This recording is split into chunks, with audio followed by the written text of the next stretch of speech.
मनोज तिवारी जी का क्या चरित्र है उस आदमी का?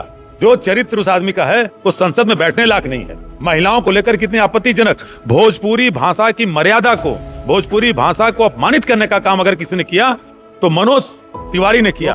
मनोज तिवारी जैसे लोग जिनका मानसिक दिवालियापन या मानसिक संतुलन खो चुके हैं, ऐसी भाषा का प्रयोग करते हैं। और मनोज तिवारी से सर्टिफिकेट लेने की आवश्यकता है? वो व्यक्ति जो नोटबंदी के आड़ में कैसे लिहाड़ी ले रहा था, वो वीडियो आपने देखा होगा अपने भारतीय जनता पार्टी के सांसदों और मंत्रियों के बीच में, कि मैं लाइन में गया और मैं कहने लगा कि भक्त खड़े हैं लाइन में, वाह वाह वाह वाह, 150 लोग मर गए। कहवा लुकवा के जयबू चोली के, मेरे ख्याल से इसका हिंदी ट्रांसलेशन ये होगा। देख लीजिए, देखिए ना, चोर की चोरी पकड़ी गई, ये मनोज तिवारी हैं। एक महिला एंकर कह रही है कि मैं उस शब्द को नहीं बोल सकती हूँ। शब्द क्या इनका था? ये गाना सुनिए वीडियो में।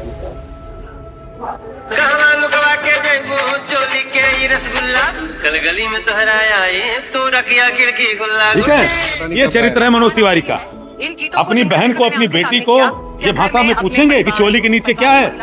ऐसे लोग बात करेंगे राहुल गांधी के ऊपर। साथियों, बहुत बहुत स्वागत है खुशखबरिया में। पिछले दिनों भाजपा के सांसद मनोज तिवारी ने एक इंटरव्यू के दौरान देश के विपक्ष के नेता राहुल गांधी को देशद्रोही बताया। इसके पहले बनारस में मनोज तिवारी ने आम आदमी पार्टी के राज्यसभा सांसद संजय सिंह को भी देशद्रोही कहा था। उसको लेकर लगातार लोगों ने सोशल मीडिया पर जवाब दिया था। इस मुद्दे पर हमारे साथ बातचीत करने के लिए यूपी कांग्रेस के प्रवक्ता संजीव सिंह है। उनसे जानने की कोशिश करेंगे कि भाजपा सांसद मनोज तिवारी ने आखिर किस बिना पर, किस बात को लेकर उनको देशद्रोही का।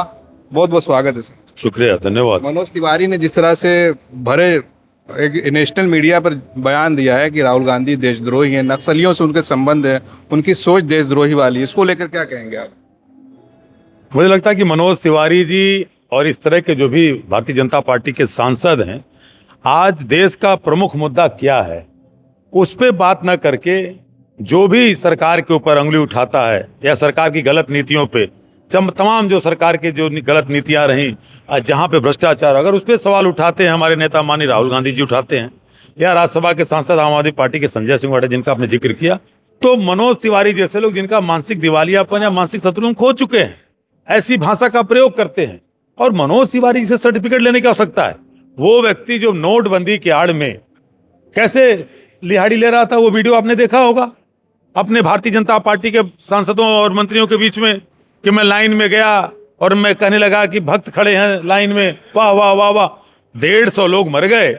मोदी जी तो कहते कि 50 दिन का मौका देशवासियों दीजिए और अगले दिन मैं आपका किसी भी चौराहे पे आके हिसाब दूंगा।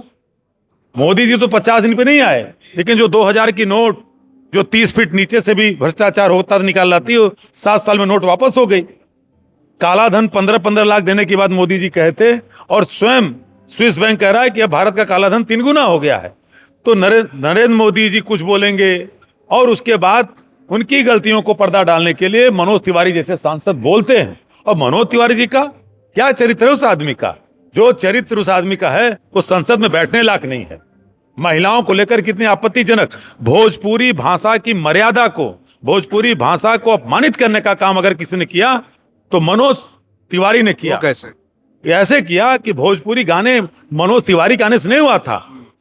यहाँ पे बड़े बड़े गायक हुए थे, शारदा सिन्हा हुई थी, भरत शर्मा हुए थे, वो भी गीत गाते थे, लेकिन उस लोकगीत में, उस भोजपुरी में शब्दों की मर्यादा होती थी, समाज की मर्यादा होती थी, बहन बेटियों की मर्यादा होती थी। ये मनोज तिवारी हैं।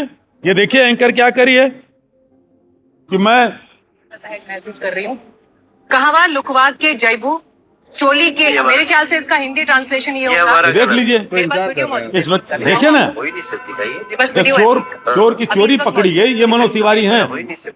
एक महिला एंकर कह रही है कि मैं उस शब्द को नहीं बोल सकती हूँ। तो शब्द क्या इनका था? ये गाना सुनिए वीडियो में।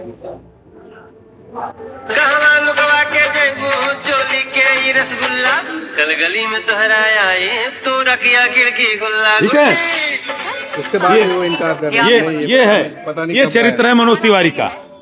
अपनी बहन को, अपनी बेटी को ये भाषा में पूछेंगे कि चोली के नीचे क्या है? ऐसे लोग बात करेंगे राहुल गांधी के ऊपर, ऐसे लोग बात करेंगे हमारे नेता के ऊपर। कोई लीगल एक्शन क्यों नहीं ले रही है फिर? अरे लीगल एक्शन तो प्रधानमंत्री जी के जो लोग भाषा की मर्यादा सिखा रहे हैं, हमारे नेता अजय राय जी को सिखा रहे हैं। भाषा की मर्यादा तो हेमंत बिस्वा शर्मा को सिखावें। आपके चैनल गवाह थे ना, क्या बोला था हमारे मीडिया प्रभारी को? वो भाषा कोई क्या याद है कि नहीं याद है? पवन खेड़ा जी को क्या बोला था? तो एक मुख्यमंत्री की भाषा है, एक सांसद की भाषा ये है, यहां पर सांप सूंघ जाता है, यहां पे आक्रोश नहीं आता। तो क्या भाजपा का जो सांसद होना सर्टिफिकेट मिल जाता है, किसी को कुछ भी कह दो? अब ये बिल्कुल आप कह सकते हैं। आज ही इनके यहाँ के उत्तर प्रदेश के मंत्री हैं। अभी एक चैनल पे मैं देख रहा था, मोदी जी के वो पता चलता है कि प्रस्तावक होते थे, बनारस के पूर्व जिला अध्यक्ष थे, एमएलसी से मंत्री बने। अब उनसे पत्रकार कोई पूछ रहा है कि मौजूदा जो समस्या है, जो आप लोग आक्रोश रैली दिखा रहे हैं, बढ़ती हुई महंगाई, डीजल, पेट्रोल, एलपीजी और नीट में जो सीबीएसई में जो भ्रष्टाचार हुआ है, इस पे क्या आपको आक्रोश नहीं आता? तो क्या कह रहा है वो व्यक्ति? कह रहा है ये तो आम बातें हैं। मतलब अब बिल्कुल सही कह रहा है। इसलिए आम बातें भारतीय जनता पार्टी की निगाह में कि 2024 का नीट का पेपर जो लीक हुआ था, तो 45 लोग पकड़े गए थे। उन 45 लोग जो पेपर लीक के मामले में शामिल थे, 44 को उनको बाइज्जत बरी कर दिया गया और क्लोजर रिपोर्ट लगा दी गई। सुप्रीम कोर्ट ने फटकार लगाई, मंत्री नहीं बदलेगा, जांच बैठेगी, सीबीआई आएगी, लेकिन धर्मेंद्र प्रधान बना रहेगा। और इनके लोग, आज आप एयरफोर्स के तहत नीट के जो नीट के पेपर भिजवाने का काम करेंगे, एयरफोर्स के लोग क्या करेंगे? एयरफोर्स के लोग तो ट्रांसपोर्टेशन का काम करेंगे ना। लेकिन जो पर्चा छापा जा रहा है, वो पर्चा किसको छापने का मौका दिया? जो ब्लैक लिस्टेड कंपनी थी, ईडू 2 या करके समथिंग थी। आक्रोश रहते मुझे एक सवाल याद आ रहा है कि भाजपा के विधायक अवधेश सिंह, उन्होंने अजय राय जी को लेकर कहा कि अजय राय जी कहीं भी जा सकते हैं, अभी हम बुलाएंगे तो राहुल गांधी को छोड़कर हमारे पास आ सकते हैं। उनका यही चरित्र है। देखिए, मुझे लगता है कि जब हम ऐसे उंगली करते हैं ना, तो अंगूठा अपनी तरफ भी दिखाता है। श्री अवधेश सिंह जी अगर ये बात अजय राय जी पे बोले हैं, तो पहले अपने आप को झांक लें कि वो कहां कहां से होकर के आए हैं। इसलिए इस राजनीति में जब सवाल, मुझे लगता है कि जब संवेदनहीनता के पराकाष्ठा पर लोग पार करते हैं, तो ऐसे वक्तव्यों को देते हैं। मैं इसके आगे नहीं बोलना चाहता। एक आखिरी सवाल लूंगा कि नीट का आपने जिक्र किया, उसको लेकर जो है जेनजी ने जो पार्टी बनाई थी, सीजेपी, कॉकरोच जनता पार्टी, 6 जून को दिल्ली में प्रदर्शन के लिए उनके जो फाउंडर थे वो आ रहे हैं। तमाम युवा सोशल मीडिया पर लिख रहे हैं कि धर्मेंद्र प्रधान का इस्तीफा मांग कर रहे हैं। इस आंदोलन को आप कैसे देख रहे हैं? भाई, नीट का जो पेपर लीक हुआ, 17 बच्चे हिंदुस्तान में आत्महत्या कर लिए। गरीब छात्र प्रदीप मेघवाल राजस्थान का, जिसके बाप ने अपने छोटी सी जमीन को कर्जा लिया था और राहुल गांधी जी के सामने रो रहा था कि 11 लाख बैंक का कर्जा कैसे। राहुल गांधी जी ने कहा, मैं आपको 11 लाख रुपए दे रहा हूं, आपका परिवार आगे चले, आपके दुख में खड़ा रहूं। ये इस बात को मुझे लगता है किसी मीडिया ने नहीं बताया, और ना हमने इस चीज का प्रचार किया। यहाँ पे 2000 रुपए जिन किसानों को दे करके लगातार वो गोदी मीडिया प्रचार करती है, और साल भर में 50,000 किसान का लूटती है, उसका प्रचार होता है। आज स्थिति यह है कि जब नीट को लेकर के 24 में भी बात हुई, भाई 89 पेपर लीक हुए हैं जब से नरेंद्र मोदी की सरकार आई। 5वीं बार नीट का पेपर लीक हुआ, और इस नीट को जो 2024 में लीक हुआ था, तब भी तो धर्मेंद्र प्रधान थे। नीट का पेपर लीक होगा, उसके बाद पता चलेगा सीबीआई आएगी, जांच समिति आएगी, पकड़े जाने वाले लोग पकड़े जाएंगे, छोड़ दिए जाएंगे, लेकिन धर्मेंद्र प्रधान बने रहेंगे। क्या धर्मेंद्र प्रधान से ज्यादा उनके पास कोई अयोग्य व्यक्ति बचा है? अयोग्य व्यक्ति, क्योंकि मैं अयोग्य ही कहूंगा। और नीट को लेकर के जिस तरह की चीजें आ रही हैं, उसमें कहना कतई गलत नहीं है कि आरएसएस और भारतीय जनता पार्टी के लोग हैं। आप एयरफोर्स के तहत आप पेपर भिजवाने का काम करेंगे, एयरफोर्स ट्रांसपोर्टेशन का काम करेगा, लेकिन नीट का पर्चा छाप कौन रहा है? छप कहां रहा है?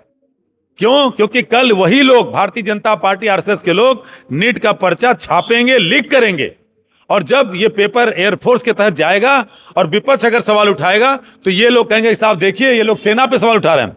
सेना हमारी गौरवशाली इतिहास से भरी हुई है, इन भाजपाइयों और संघियों से सर्टिफिकेट नहीं लेना है, लेकिन सेना की आड़ में जो है पेपर लीक करने वालों को बचाने का षड्यंत्र रच रही है। अगर इस चीज के लिए मजबूती चाहिए, तो आप नीट के चेयरमैन को दोषी आप करते। सीबीएसई के चेयरपर्सन राहुल सिंह को बड़ी तेज न्यूज चली कि तत्काल ये लिया गया। क्या किया गया? आपने ट्रांसफर कर दिया गया। अरे उसको आप बर्खास्त करते, और ट्रांसफर करके आपने क्या कहा कि कृषि मंत्रालय ने आपने उसको विशेष सचिव बना दिया। ये तो प्रमोशन हुआ कि सजा हुई। ऐसे ये काम कर रहे हैं। तो इसलिए मैं कहना चाहता हूं के आंदोलन को कैसे देख रहे? 6 जून को जो मांग की, देखिए, ये हिंदुस्तान ये जमीन के नीचे बहुत उबाल ले रहा है। और इतनी दयनीय स्थिति कभी हिंदुस्तान की नहीं थी। हिंदुस्तान में पूर्व सरकारें कई हुई आई थी जहां सोना गिरवी रखा गया था, लेकिन जब देश की आर्थिक स्थिति मजबूत थी तो हमने उस सोने को वापस लेने का काम किया।